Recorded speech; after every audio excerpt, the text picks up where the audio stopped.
सद्गुरु श्री ब्रह्म चैतन्य महाराज गोंदवलेकर, इनका प्रवचन 4 फरवरी।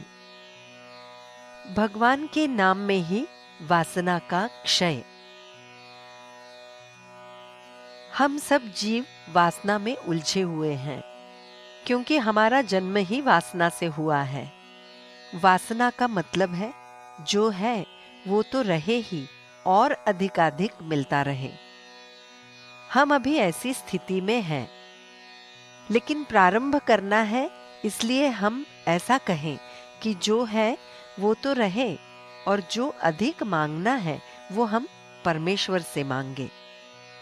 इसका परिणाम ये होगा कि जो मिला है वो परमेश्वर ने दिया है, और अगर नहीं मिला तो ईश्वर की इच्छा नहीं है, ऐसी समझ बढ़ती रहेगी। और दाता परमात्मा है, ये भावना भी वृद्धिंगत होगी। जो है वो भी उसकी इच्छा का फल है, ऐसी समझदारी बढ़कर आसक्ति और बेचैनी कम होगी। और आसक्ति कम होने लगेगी तब मुझे ये चाहिए, मुझे वो चाहिए या ये नहीं चाहिए, ये सारे भाव घटते रहेंगे। वासनाओं का क्षय होता रहेगा। केवल अपने पुरुषार्थ से वासनाओं के परे जाना असंभव है। इसके लिए परमात्मा के प्रति शरण जाने के अलावा कोई उपाय नहीं है। योग्य संगति का भी इसके लिए उपयोग हो सकता है। यदि किसी बैरागी की संगति में आएंगे तो कपड़ों का प्रेम, कपड़े पहनने का शौक कम होगा।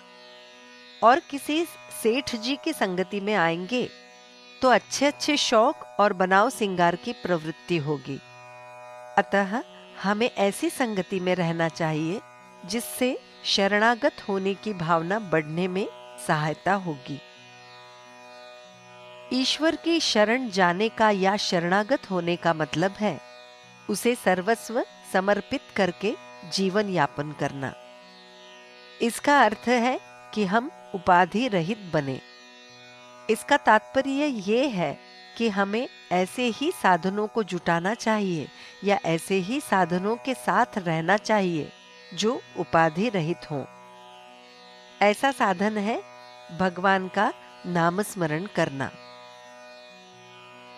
काल, समय, परिस्थिति, ऊंच नीच भाव, स्त्री पुरुष, विद्वत्ता अनाड़ीपन, अमीरी गरीबी, स्वास्थ्य अस्वास्थ्य आदि कोई बात नामस्मरण में बाधा निर्माण नहीं कर सकती।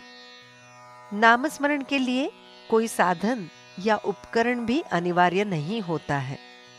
वो तो हम अपने हृदय में निरंतर रख सकते हैं। नामस्मरण में बैरागी के कष्ट नहीं हैं। वो तो हम कहीं भी कभी भी साथ में ले जा सकते हैं। इसके लिए हमें विषय की आसक्ति, विषय के साथ होने वाली एक रूपता छोड़नी चाहिए। भगवान मेरे साथ हैं, ऐसी श्रद्धा रखने पर वृत्ति विषय के साथ एकात्म नहीं हो पाती। हनुमान जी ने सीता जी को मुद्रिका दी।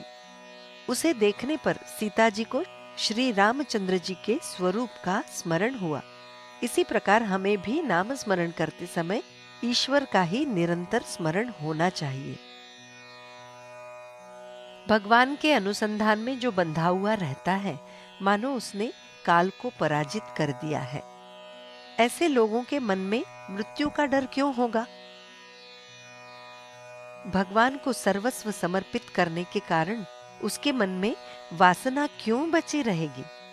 और जहां वासना बची नहीं है, वहां मृत्यु का प्रवेश नहीं हो पाता। वासना नष्ट होने का मतलब है देह बुद्धि नष्ट होना। वासनाओं के क्षय में अहम की मृत्यु है, और अहम की मृत्यु देखने के लिए हमें भगवान का नाम स्मरण निरंतर करना चाहिए। ये पूर्णतया सत्य है कि वासनाओं का क्षय भगवान के नाम स्मरण में ही है। जानकी जीवन स्मरण जय जय राम।